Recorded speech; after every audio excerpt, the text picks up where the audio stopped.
পান খেতে খেতে যাদের দাঁতের উপরে আবরণ বা স্তর পড়ে গেছে, শুধু পান খেতে খেতেই হয় না, অনেক সময় ব্রাশ না করতে না করতে দেখা যায় দাঁতের উপরে এরকম স্তর পড়ে যায়, ময়লার পাথরের মতো স্তর পড়ে যায়। এখন অজু গোসলের সময় এই আমার দাঁতে যে পানি পৌঁছানো সেটা তো পৌঁছাচ্ছে না, কুলিতে সঠিকভাবে হচ্ছে না, তাহলে এই ব্যক্তির অজু হবে কিনা, গোসল হবে কিনা।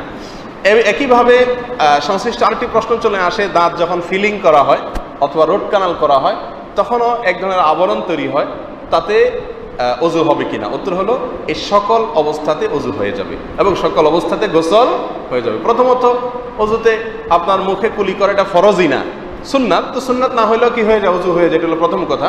আর দ্বিতীয়ত কথা হলো যে বিষয়টি শরীরের চিকিৎসার জন্য স্থায়ীভাবে শরীরেতে ফিটিং হয়ে গেছে, সেটা রুট ক্যানাল হোক অথবা ফিলিং হোক অথবা আলগা যে দাঁত লাগানো হয় সেগুলোর মাধ্যমে হোক, এগুলোর ফলে যদি কোনো অংশে পানি নাও পৌঁছে তাতে অজু হয়ে যাবে। কারণ শরীয়তে আল হারাজু মাদফুর, মানুষের জন্য যেটা প্রায় কষ্টসাধ্য, অসম্ভব, অনেক বেশি কষ্ট হয়, শরীয়ত সেটা করতে মানুষকে নির্দেশ করে না। প্রতিবার দাঁত খুলতে হবে, ফিলিং সরাইতে হবে, এটা অসম্ভব প্রায়, বিধায় এটা জরুরি না। এই অবস্থাতে অজু করলে অজু হয়ে যাবে, গোসল করলে গোসল হয়ে যাবে, এমনকি কুলি করলে সুন্নাত আদায় হয়ে যাবে।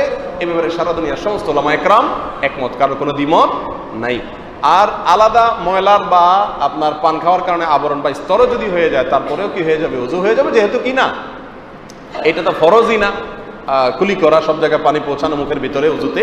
আর দ্বিতীয়ত এটা ওই সংশ্লিষ্ট অঙ্গের অংশ হয়ে যায়, বিধায় এটার ফলে অজু এবং গোসলে কোনো সমস্যা হবে না, অজু গোসল হয়ে যাবে ইনশাআল্লাহ।